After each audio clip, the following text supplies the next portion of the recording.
पंचश्री क्षेत्र में भक्तिमय परिवेश शेष है रथटाणा। अनुगुल जिला बरपाल स्थित पंचश्री क्षेत्र में श्री जगन्नाथ पवित्र रथयात्रार भक्ति और उत्साहर सह संपूर्ण होइछे।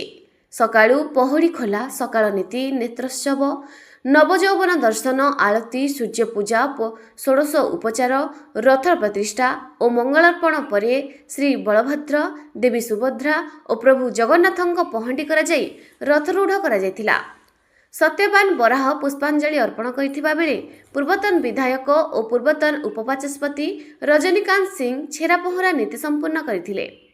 अपराह्न 4:10 मिनिट्रे रथटଣା आरंभ होइतिला एवं संध्या 7टा सुधा 3 रथ माउसी मंदिर रे पहुंचीतिला। बलभद्रଙ୍କ तालध्वज और जगन्नाथଙ୍କର नंदीघोष रथ पुरुष माने टाणीथिबा बेले देवी सुभद्राଙ୍କ देवदलन रथ को महिला माने टाणीथिले। हुलहुली हरिबोल, शंखनाद एवं घंट और कीर्तन रे समग्र परिवेश भक्तिमय होई उठितिला। मुख्य पूजक भावे अशोक दास, अच्युतानंद दास और प्राणबंधु नाथ नीतिकांति संपादन करथिले।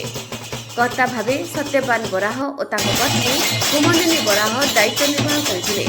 मंदिर कमिटीर वरिष्ठ उपदेष्टा तथा शिक्षाविद नरेश चंद्र साहू, छविमोहन साहू, सहसंपादक शुभेन्दु बेउरा, उपसभापति पीताम्बर साहू, पूर्वतन सभापति सत्यवान बराह, कार्यकारी सदस्य चेमेटू साहू, रविनारायण बेहेरा, सुभाष पट्टनायक समेत बहु कर्मकर्ता और सदस्य उपस्थित थिले।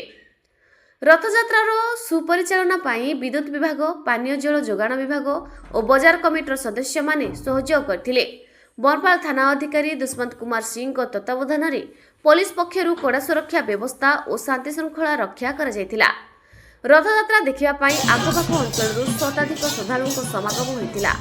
बरपाल सामाजिक संघ पक्षर ठंडा पानीय जल और चोरा बंटन करा जायतिला। पिपुल फल सेवा फाउंडेशन, गिरी गोवर्धन नगर बरपाल पक्षर अन्नप्रसाद बंटन करा जायतिबा बेले छोट एक प्रयास संगठन पक्षर दही शरबत बंटन करा जायतिला। शेष जीवन साथी संगठन पक्षर श्रद्धालु मानक पाई पानीय जलर व्यवस्था और वृक्षचारा बंटन मां बासंती दुर्गा पूजा कमिटी पक्षर प्रसाद बंटन करा जायतिला। सत्यवान बराह आम मंदिर परिचालना कमिटी पूर्वतन सभापति आज आमर समस्त नीतिकांति ठीक समय है। प्रथम 6टार सूर्य पूजा होता, 8टा बेलू मंगलाचरण, 10टा पहंडी विजय करते, 3 ठाकुर जाए रथ विजयासन करते, 3टा बेले राजा आमर राजा रजनीकांत पूर्वतन एमएलए रजनीकांत सिंह से आसी छेरा पहरा कार्य संपन्न करते, 4टा बेले आमर रथटଣା आरंभ होता। वर्ष प्रति वर्ष बेले वर्ष बहुत सरगरम होती। विभिन्न जगार विभिन्न अनुष्ठान खाद्य परिवेशन करते, ठंडा पानीय, खेचुड़ी खाद्य, आमर आइसक्रीम, कोल्ड ड्रिंक्स, विभिन्न प्रकार 8-10टी संस्था खाद्य परिवेशन करते। भजन कीर्तन जोर चली। भजन कीर्तन भी बहुत लोग आखपाख लोक आसिक आमर बहुत स्वरूप चलती। आउ समय रथ माउसिया मंदिर पाखे पहुंचो। जहाँ हो ठाकुर मंगल करूँ। जय जगन्नाथ। मोर वक्तव्य आज ये पंचश्री क्षेत्र बणपालगढ़ पांचगढ़ चतुर्धामूर्तर घोष यात्रा आरण्य पालन हो जाए। आज सका यथा नीति जमी कराई से अनुसार से समय अनुसार प्रत्येक नीति प्रकट कराई। आप देखिए ठीक 4:15 टाइम घोष यात्रा आरंभ है। रथयात्रा प्रथम प्रभु बलभद्र रथ प्रथम गड़िला, माँ सुभद्रा रथ, प्रभु जगन्नाथ रथ। आप जानते हैं बणपाल रथयात्रा मेन विशेषत्व है ये शोभायात्रा तो केवल महिला माने माँ भौणी मान टाणती।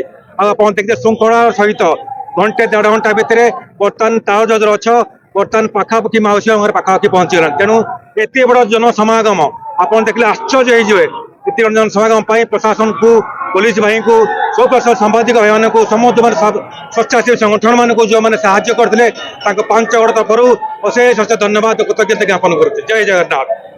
ମା ସୁଭଦ୍ରା କି ଜୟ। ଆମର ମା ସୁଭଦ୍ରାଙ୍କର ରଥଯାତ୍ରା ବହୁତ ଭଲରେ ହଉଛି। ମାଙ୍କ ଲାଗି ମୁଁ ଗୋଟେ ଗୀତ ଗାଉଛି। କିଏ ବସିଥିଲା ସଖୀ ଏ ରଥ ଉପରେ, କିଏ ବସିଥିଲା ସଖୀ ଏ ରଥ ଉପରେ, ସେ ତ ମା ସୁଭଦ୍ରା ସେହି ଆମକୁ ସାବାଟି ସେହି। ଜୟ ମା ସୁଭଦ୍ରା କି। ରଥଯାତ୍ରା ବହୁତ ଆଡମ୍ବର ସହ ପାଳନ ହଉଛି। ମୋ ଲକ୍ଷାଧିପଙ୍କର ଆଗମନ ଆଜି ଆଉ ଭଲ ଲାଗୁଛି, ଆନନ୍ଦ ଲାଗୁଛି। ସବୁ ତିନି ରଥ ଠାକୁର ଶୃଙ୍ଖଳାର ସହିତ ରଥ ବଢି ଚାଲିଛି।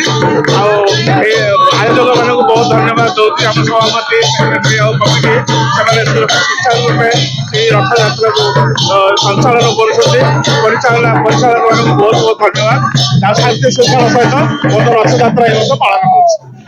ପରମାତ୍ମା ବଳଭଦ୍ର ସୁଭଦ୍ରା ଜଗନ୍ନାଥ ନମ। ଆଜି ଆମର ବରପାଳ ପଞ୍ଚଶ୍ରୀ କ୍ଷେତ୍ରର ଘୋଷ ଯାତ୍ରା ଆଜି ସକାଳୁ ବହୁତ ଭଲ ପାଗ ହେଇଛି। ଭଲ ଖୁସି ବାସିରେ ରଥଯାତ୍ରା ଆମେ ପାଳନ କରୁଛୁ। ଆମ ନାମ ସଂକୀର୍ତ୍ତନ ଆମ ଗୋତମରାଗଡ଼ ସାହିର ସବୁ ନାମ ସଂକୀର୍ତ୍ତନ ଦଳ ସକାଳ 9ଟାରୁ ଆସିକି ସବୁ ପହଞ୍ଚି ନୀତି କାର୍ଯ୍ୟ ଆରମ୍ଭ କଲୁ। ଛେରା ପହଁରା କଲୁ। ତାପରେ ରଥ ଷ୍ଟାର୍ଟ ହେଲା 4:15ରେ ରଥ ଟଣା ଆରମ୍ଭ ହେଲା। ଆମେ ବହୁତ ଖୁସି ଉନ୍ମାଦନା ସହ ରଥଯାତ୍ରାରେ ଖୁସିରେ ସାମିଲ ହେଇଛୁ।